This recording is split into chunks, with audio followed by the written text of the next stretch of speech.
अस्सलामुअलैकुम। Welcome students. आज हमारा क्लास 10 फिजिक्स का 6th लेसन है।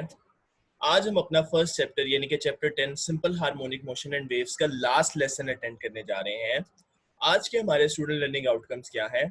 आज का लेसन लेने के बाद बेटा आप सीखेंगे कि रिपल टैंक क्या होता है।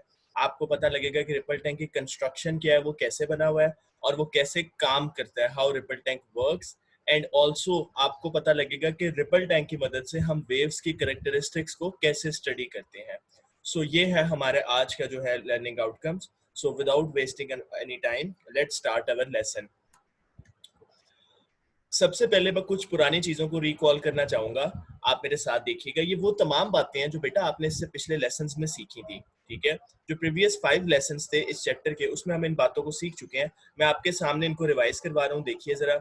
सबसे फर्स्ट जो है वो कह रहा है, a wave is a disturbance in a medium which causes the particles of the medium to undergo vibratory motion about their mean position in equal intervals of time। कह रहा है वेव किसी मीडियम में एक डिस्टर्बेंस है जो कि क्या करती है, उसके पार्टिकल्स को वाइब्रेटरी मोशन करवाने पे वो जो है मजबूर करती है, जिसकी वजह से वो जो अपनी मीन पोजीशन के इर्द गिर्द वाइब्रेट करना शुरू कर देते हैं। So that is a wave. और second is the part of the wave above the normal line is called truss and the part of the wave below the normal line is called trough. ये diagram से मैं आपको समझाता हूँ। यहाँ आपके पास dotted में ये इक्विलिब्रियम लाइन है। जो वेव का पार्ट इक्विलिब्रियम लाइन से अबव है, जो वेव का पार्ट इक्विलिब्रियम लाइन से अबव है, वो क्या कहलाता है? Crest. And the part below the equilibrium line और the normal line is called trough. So ये तो वो बातें थी जो पुरानी आप पढ़ चुके थे। आगे चलते हैं। सो आज हम अपना टॉपिक जो था रिपल टैंक, उससे स्टार्ट करते हैं। रिपल टैंक एक ऐसी डिवाइस है जो वाटर वेव्स को प्रोड्यूस करती है और फिर वेव्स की कैरेक्टरिस्टिक्स को स्टडी करने में हेल्प करती है। So ripple tank is a device to produce water waves and to study their characteristics. सबसे पहले जरा इसकी कंस्ट्रक्शन को देखते हैं। आपने बड़े ध्यान से गौर से स्क्रीन पे नजर रखनी है और देखना है। मैं एक एक पार्ट को बारी बारी हाईलाइट भी कराऊंगा रेड कलर की लाइन से या सर्कल से, तो आपने देखते जाना है किस पार्ट की क्या बात हो रही है।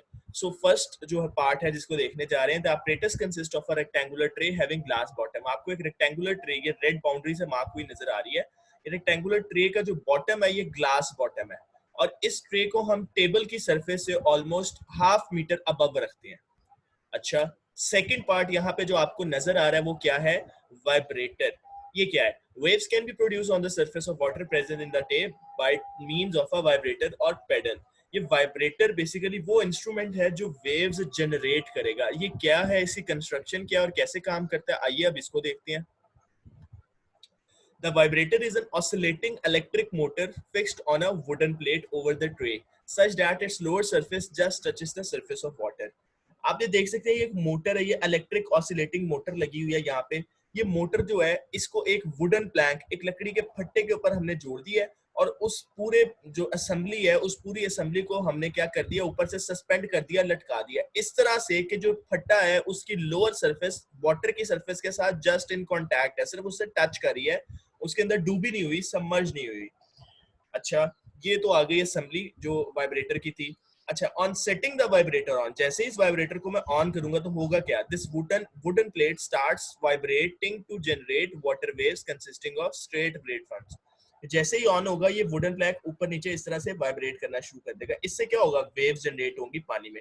और ये स्ट्रेट वेव्स आप देख सकते हैं, लाइंस नजर आ रही हैं, स्ट्रेट वेव्स की फॉर्म में वाटर ट्रेवल करता हुआ दूसरे एंड पे जाना शुरू हो गया। तो ये बेसिक से इसकी कंस्ट्रक्शन और मैंने आपको इसकी वर्किंग के बारे में बता दिया। एक दो चीजें और हैं, अब उसकी बात करते हैं। आपको यहाँ पे ऊपर एक लाइट बल्ब नजर आ रहा है, इसकी वजह क्या है वो देखते हैं। Electric bulb is hung above the tray to observe the image of water waves on the paper or screen.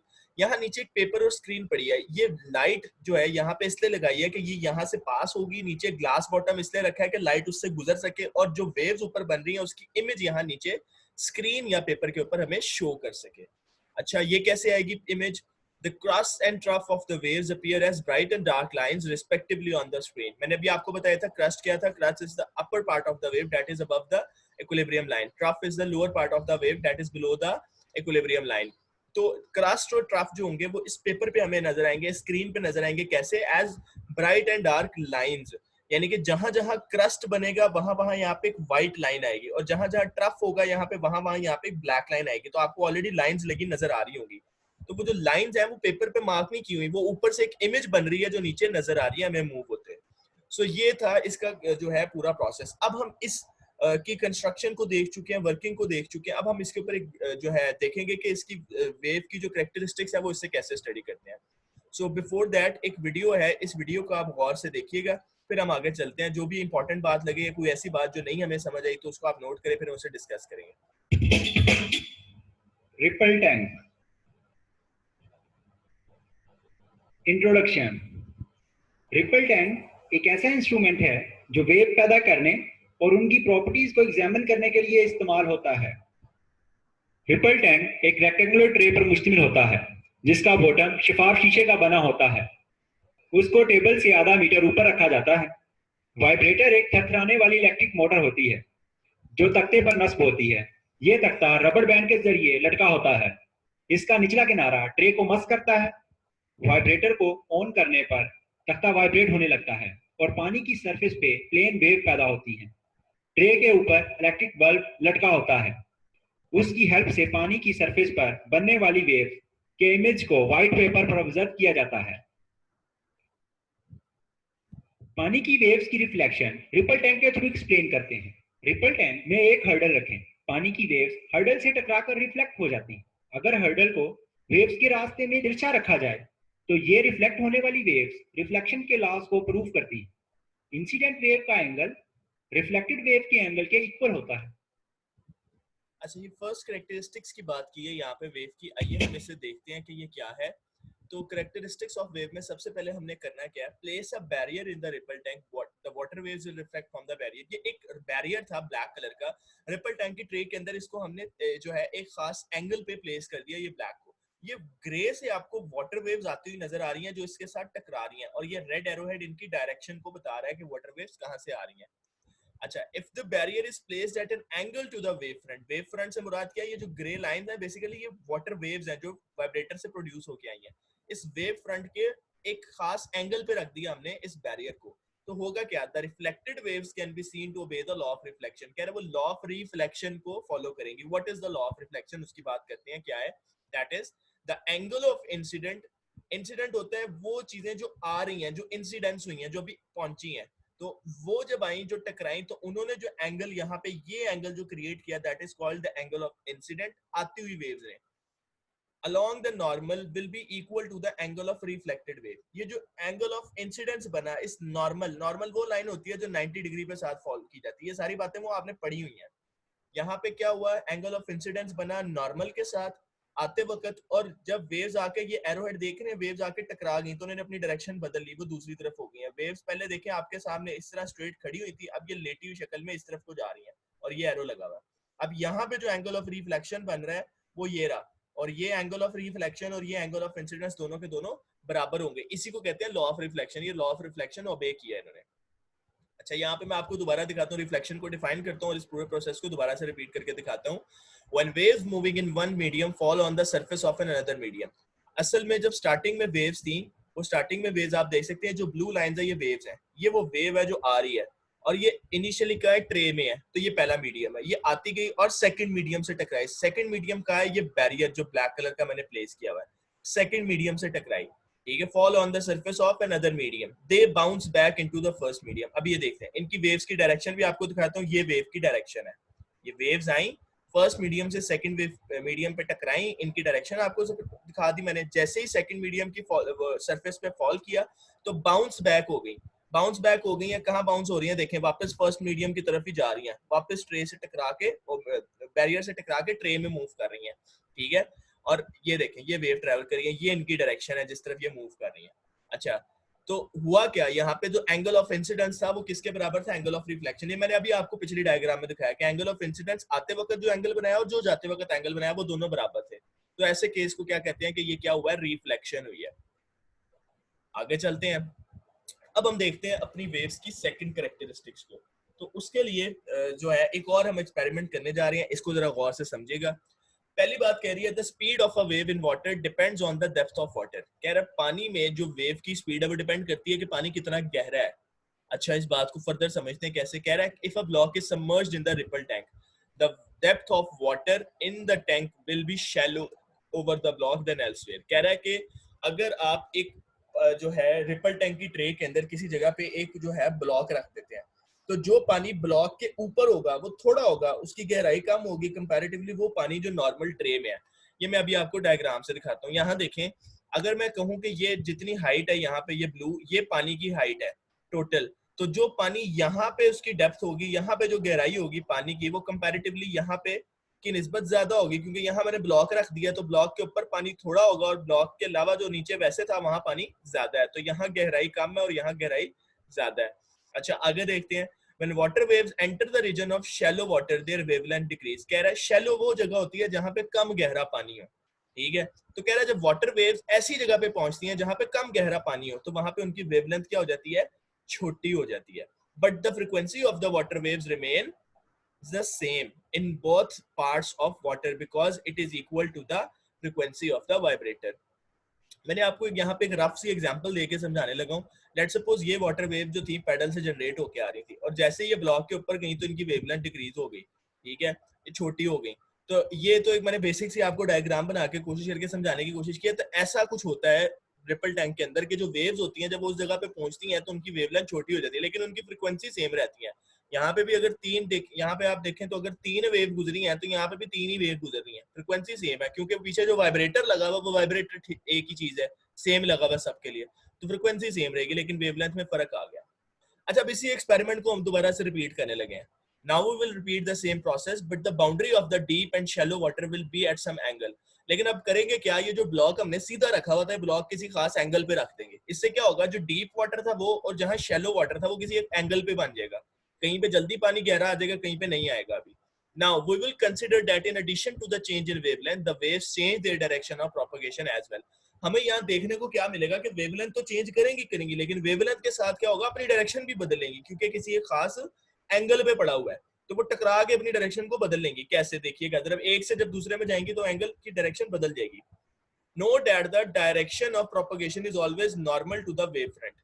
अच्छा ये बात को मैं भी आगे डायग्राम में एक्सप्लेन करूंगा। This change of path of water waves while passing from a region of deep water to that of shallower one is called refraction. जब डीप वाटर से शैलो वाटर में मूव करती हैं वेव्स और उनका जो पाथ है वो चेंज होता है, इसी को हम क्या कहते हैं, रिफ्रैक्शन। देखिए जरा डेफिनेशन क्या है। When a wave from one medium enters into the second medium at some angle, its direction of travel change, this is called refraction. मैं अब आपको यहाँ समझाने की कोशिश करता हूँ, जरा गौर से देखें। ये था जो डार्क ब्लू का पोर्शन है, ये वो ट्रे का हिस्सा है जो रिपल टैंक की नॉर्मल ट्रे थी जिसमें ये वेव्स ट्रैवल करती सीधी आ रही हैं। ये लाइट वाला हिस्सा वो है कि जहां पे ये टेढ़ी जो तिरछी लाइन लगी है, इस लाइन को समझें ऐसे कि यहाँ कोई बैरियर पड़ा हुआ है, ठीक है। और इसके आगे जो लाइट वाला हिस्सा है, यहाँ पे पानी गहरा नहीं है, कम गहरा है, इसलिए ये हल्का नजर आ रहा है। जहाँ ज्यादा गहरा है वहां ज्यादा नीला है। अच्छा हुआ क्या, ये वाटर वेव्स आ रही थी सीधी, जैसे ही वो क्या हुआ, गहरे से कम गहरे पानी में शिफ्ट हुई, उन्होंने अपनी डायरेक्शन बदल दी, वो सीधा जाते जाते बेंड हो गई। इस प्रोसेस को हम कहते हैं रिफ्रैक्शन ऑफ लाइट। मैं दोबारा पढ़ रहा हूं, अब देखिएगा। When a wave from one medium enters into the second medium at some angle, एक वेव पहला मीडियम जहां पे डीप वाटर था, वहां से सेकंड मीडियम में एंटर हुई जहां पे शैलो वाटर कम गहरा पानी था, और एट सम एंगल, ये देखिए टेढ़ा पड़ा हुआ, तो यहाँ पे एक एंगल बन रहा है, ये एंगल पिंक लाइन के साथ मार्क किया हुआ है। It's direction of travel changes, यहाँ पे डायरेक्शन ऑफ ट्रेवल चेंज हो गई। This process is called refraction. अच्छा जी, अब हम पढ़ने जा रहे हैं अपनी लास्ट कैरेक्टरिस्टिक्स ऑफ वेव। वो क्या है, diffraction. Now we observe the phenomena of diffraction of water waves generate straight waves in the ripple tank and place two obstacles in line in each in such a way that separation between the is equal to the wavelength of the water waves। कह रहा है कि आपके पास ये tray थी, जहाँ पे ये सीधी लाइनें लगी हैं, ये ट्रे में से सीधा पानी आ रहा था जो रिपल टैंक ने पैदा किया वाइब्रेटर से। उसके आगे आपने दो क्या रख दिया, ब्लॉक्स रख दिया, कोई दो सी आपने उसके आगे सेपरेशन रख दी, कोई हिंड्रेंस रख दी, कोई ऑब्स्टेकल रख दी, जिससे पानी आगे नहीं जा सकता। सिर्फ इतना सा सुराख छोड़ दिया जहां से पानी आगे जा सकता है। अच्छा इसको कैसे छोड़ा, कह रहे हैं the separation between them is equal to the wavelength of water wave. यहाँ पे जितनी सेपरेशन छोड़ी है ना, जितनी जगह छोड़ी है, वो किसके बराबर है, वेवलेंथ के बराबर है। अच्छा होगा क्या, after passing through a small slit between the two obstacles the waves will spread in every direction and change into almost semicircular pattern। कहता है जैसे ही इस small slit होता है, छोटा सा गैप, इस स्लिट से वेव्स गुजरेंगी, और वो भी कौन सी स्लिट, जिसकी जो सेपरेशन थी वो किसके बराबर है, वेवलेंथ ऑफ वाटर वेव्स के। तो वेव्स क्या हो गई, सेमी सर्कुलर हो गई। यहाँ पे आपको नजर आ रहा है कि ये कैसे गोल होके जो है ना वेव्स अब बाहर को निकल रही हैं।